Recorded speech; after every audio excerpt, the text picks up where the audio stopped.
ज्यादातर उदाहरण अपन इसी परिभाषा को प्रयोग में लेते हुए हल करेंगे। तो ये वैकल्पिक परिभाषा क्या है कि कोई फलन f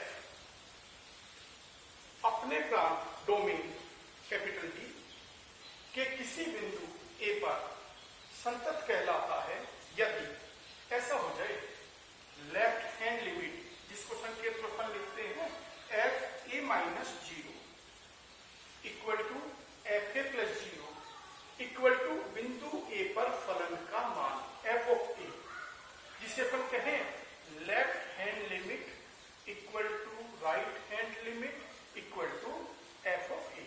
यदि ऐसा होता है, ये तीनों वैल्यू बराबर आती हैं, तो अपन कहेंगे कि फलन f प्रांत के बिंदु A पर संतत है।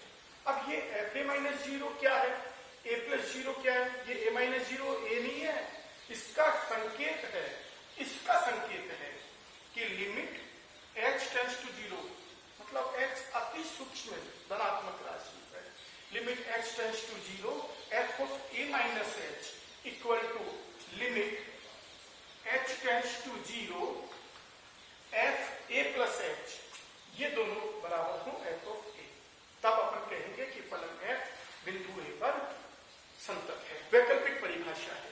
अब मैंने कहा ना एक परिभाषा और है, वो है संतत फलन की कोशी परिभाषा, कि कोई फलन f अपने प्रांत कैपिटल D के किसी बिंदु A पर संतत कहलाता है यदि प्रत्येक एप्सिलॉन ग्रेटर देन 0, एप्सिलॉन अति सूक्ष्म स्वेच्छ धनात्मक राशि है, जितनी छोटी अपन ले सकते उतनी छोटी, प्रत्येक एप्सिलॉन ग्रेटर देन 0 के संगत ऐसा विद्यमान है, there exist delta greater than 0 such that, इस प्रकार से कि f of x minus f of a less than epsilon whenever, जबकि x minus a less than delta. अगर आप इसको गौर से देखेंगे ना इस परिभाषा को, तो यही वाली परिभाषा है। देखो h टेंड्स टू 0 यानी x और a लगभग बराबर हैं, x minus a less than delta यानी x टेंड्स टू a, तब क्या होगा कि जब f of x equal to f, वही चीज है कि तब fx माइनस fa का डिफरेंस अति सूक्ष्म है। तो ये डेफिनेशन और ये एक ही है, ये विश्लेषित परिभाषा है, इसलिए कोशी नीति इसके कोशी के नाम से कोशी परिभाषा कहते हैं। ये और ये सेम ही है अगर आप देखेंगे तो। अब मैंने ये तो परिभाषा बताई कि प्रांत के किसी बिंदु पर, प्रांत में कब होगा कि कोई फलन है प्रांत D के बिंदु प्रांत D में संतत कहलाएगा यदि वह प्रांत के प्रत्येक बिंदु पर संतत हो, तो अपन कह देंगे कि अपने डोमेन में वो कंटिन्यूअस है, संतत है। अब कहें चूंकि रियल एनालिसिस है तो रियल लाइन पे पढ़ रहे हैं अपन, यहाँ इंटरवल्स लेंगे, इंटरवल्स में डिफाइन करना है अपने को। तो सबसे पहले मैं डिफाइन कर रहा हूं कि फलन की किसी बिंदु A पर लेफ्ट हैंड साइड या राइट हैंड साइड में कंटिन्यूटी, फलन की किसी बिंदु A पर बाईं तथा दाईं सीमा की ओर से सातत्यता की डेफिनेशन, फलन f बिंदु A पर बाईं ओर से संतत कहलाता है यदि ऐसा हो जाए left hand limit at the point A equal to value of the function at A, left hand limit equal to फलन की वैल्यू, वही f माइनस 0 का मतलब यही है कि limit h tends to 0 f minus h, वही मतलब है f माइनस 0 का अपन ऊपर बता चुके हैं। तथा दाईं तरफ से संतत कहलाएगा यदि ऐसा हो जाए, दाईं तरफ से f a plus 0 equal to f of a, right hand limit equal to f of a, तो अपन कह देंगे दाईं तरफ से संतत फलन है। अब विवृत अंतराल ओपन इंटरवल जिसमें एंड पॉइंट्स शामिल नहीं होते, किसी विवृत अंतराल में फलन की सातत्यता, continuity in an open interval परिभाषित करते हैं। कोई फलन f किसी विवृत अंतराल a b, न तो बिंदु A इसमें शामिल है न बिंदु B शामिल है, इनके बीच के पॉइंट्स हैं, तब अपन कहते हैं उसको विवृत अंतराल। ओपन इंटरवल a b में संतत कहलाता है यदि f इस इंटरवल के इसके प्रत्येक बिंदु पर संतत को, तब अपन कह देंगे कि ओपन इंटरवल में वो संतत है। अब संवृत अंतराल में, क्लोज इंटरवल में परिभाषित करते हैं कंटिन्यूटी को। संवृत अंतराल में सांतत्यता, कंटिन्यूटी इन क्लोज इंटरवल, तो परिभाषित करते हैं फलन f किसी क्लोज इंटरवल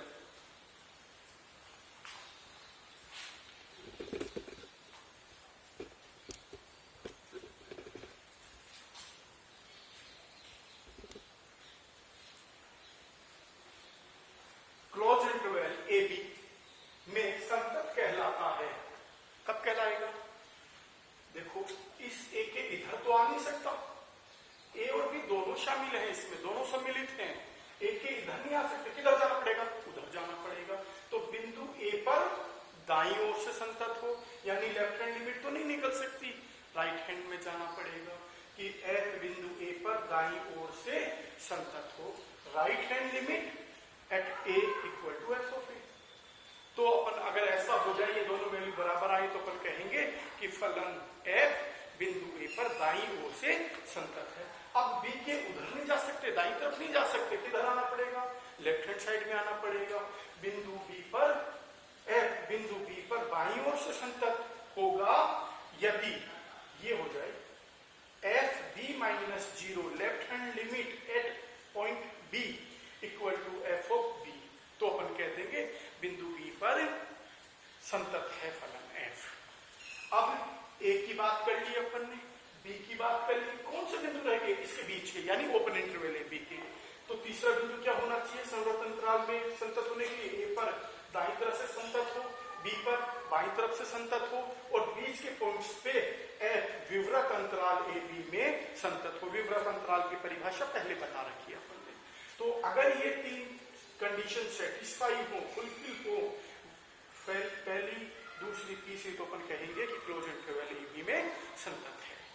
इसके बाद अपन बात करें कंटिन्यूटी की, अपन ने बात कर ली, बिंदु पे परिभाषित कर लिया, डोमेन में परिभाषित कर लिया, ओपन इंटरवल में कंटिन्यूटी डिफाइन कर ली, क्लोज इंटरवल में कंटिन्यूटी डिफाइन कर ली। अब अपन बात करते हैं डिसकंटिन्यूटी की, कि फलन F किस बिंदु के ऊपर कंटिन्यूस नहीं है, डिसकंटिन्यूस है।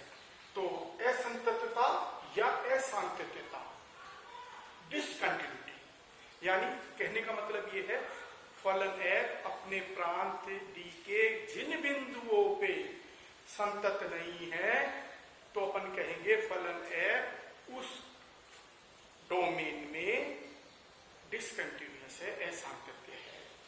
यदि कोई फलन F अपने प्रांत कैपिटल D के कम से कम एक बिंदु, ज्यादा पे हो तो भी चलेगा, कम से कम एक बिंदु पर संतत नहीं हो, असंतत हो, कम से कम एक बिंदु पर, तो अपन कहेंगे तो यह फलन F कैपिटल D में असंतत फलन कहलाता है। फिर बात करी मैंने, जिन बिंदुओं पे संतत नहीं है वो बिंदु क्या कहलाएंगे? डोमेन के असंतत बिंदु कहलाएंगे, फलन के असंतत बिंदु कहलाएंगे। फलन F D के जिन बिंदुओं पर संतत नहीं है, होता वे बिंदु फलन F के असंतत बिंदु कहलाते हैं, असंतत बिंदु कहलाते हैं। अपन बहुत सारे एग्जाम्पल लेंगे कंटिन्यूअस के, जैसे अचर फलन सदैव कंटिन्यूअस होता है, trigonometrical functions sin x cos x, ये e to the power x, ये सब संतत फलन होते हैं। fx इक्वल टू x, कोई सब इंटरवल हो उसमें संतत होते हैं, है ना। तो डिसकंटिन्यूअस कम बिंदुओं पे है। डिसकंटिन्यूअस के भी बहुत सारे उदाहरण हैं, बहुत सारे ऐसे फलन आपको मिल जाएंगे जहां फलन संतत नहीं होता। अब मैं आपको असंततता के प्रकार बता रहा हूं कि कितने प्रकार की डिसकंटिन्यूटी होती है। तो 5 प्रकार हैं। ये क्वेश्चन आता है कई बार एग्जाम में कि डिसकंटिन्यूटी डिफाइन करो, तो 5 प्रकार की मैं डिसकंटिन्यूटी डिफाइन करूंगा, वो आपको एग्जाम में लिखना है। अभी इस लेक्चर में मैं केवल एक डिसकंटिन्यूटी आपको बताने वाला हूं। असंततता के प्रकार, टाइप और टाइप ऑफ डिसकंटिन्यूटी। अपनीय असंततता, या जिसको निराकरित कर सके, निराकरण जिसको कर सके, अपन फलन को इस प्रकार परिभाषित करें कि वो कंटिन्यूअस हो जाए, तो उसका नाम ये भी कहते थे निराकरणीय असंततता। रिमूव जिसे कर सके, रिमूवेबल डिसकंटिन्यूटी।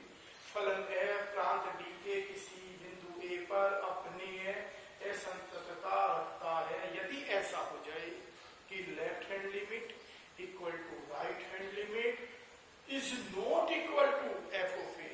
ये दोनों लेफ्ट हैंड और राइट हैंड लिमिट तो बराबर हो लेकिन फलन की वैल्यू के बराबर नहीं हो, तो अपन कहते हैं कि ये सिंगुलर, ये कंटिन्यूटी डिसकंटिन्यूटी प्रथम प्रकार ये अपनी असंततता है। एग्जाम्पल में एक फलन इस प्रकार से अपन ने परिभाषित किया, F of X equal to 2 यदि X is not equal to 0, 1 if X equal to 0।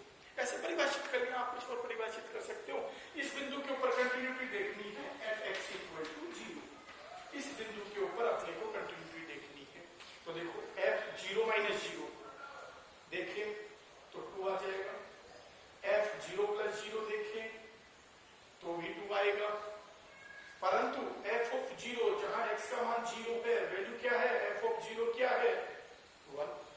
ये दोनों बराबर है, left hand limit 2 right hand limit 2, लेकिन F of A F 0 1 not equal to. तो अपन कहते हैं कि फलन एक्स इक्वल टू 0 पर रिमूवेबल कंटिन्यूटी रहता है। अब यदि मैं ऐसा परिभाषित कर देता इसको कि एट एक्स इक्वल टू 0 पर F of X equal to 2 परिभाषित कर दूं तो ये कंटिन्यूटी हट जाएगी।